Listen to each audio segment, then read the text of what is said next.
We're here with Frank and Brad, and I'm Danny McGee. We've been talking about 6K additives and their sustainability journey.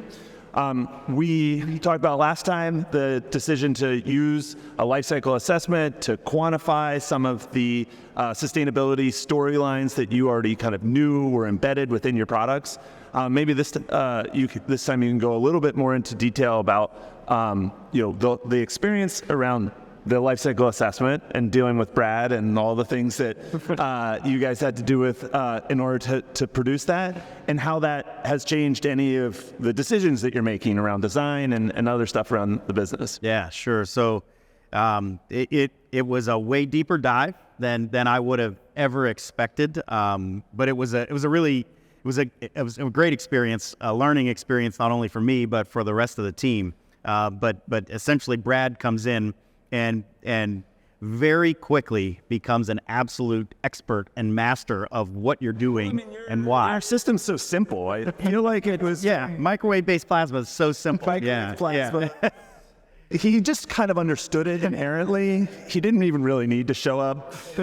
So he picked it up very quickly. It's a way deeper dive in terms of understanding every little aspect about your process. It's not just this awesome system behind us, but it's every piece it within the gate, and so it was deeper than I expected, but really powerful, and it started immediately influencing decisions before we even finished the LCA.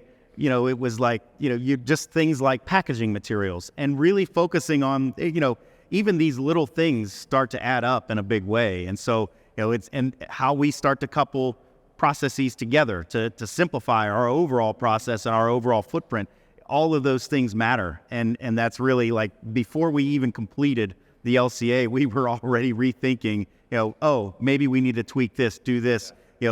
Packaging is much more critical than we would have ever thought, those types of things. Yeah. And the way that you're using this study is really how it's meant to be. A lot of people do just want to have these done for marketing pieces, which is a valid reason to do it, but you're not getting a ton of value because you're not looking to change your processes. You're saying, here's my stamp of approval to send my customers.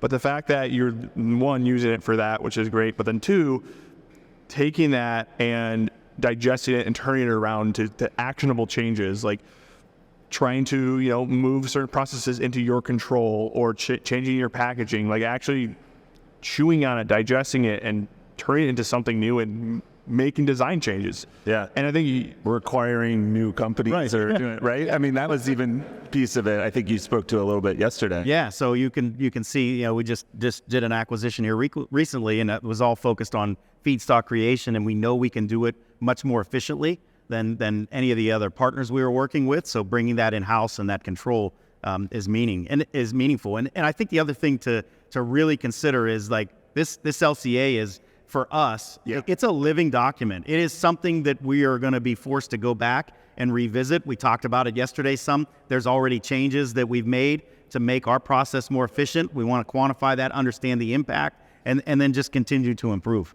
Yeah. Cool. Well, I appreciate you guys talking about it, and we'll talk more in the next episode. Thanks.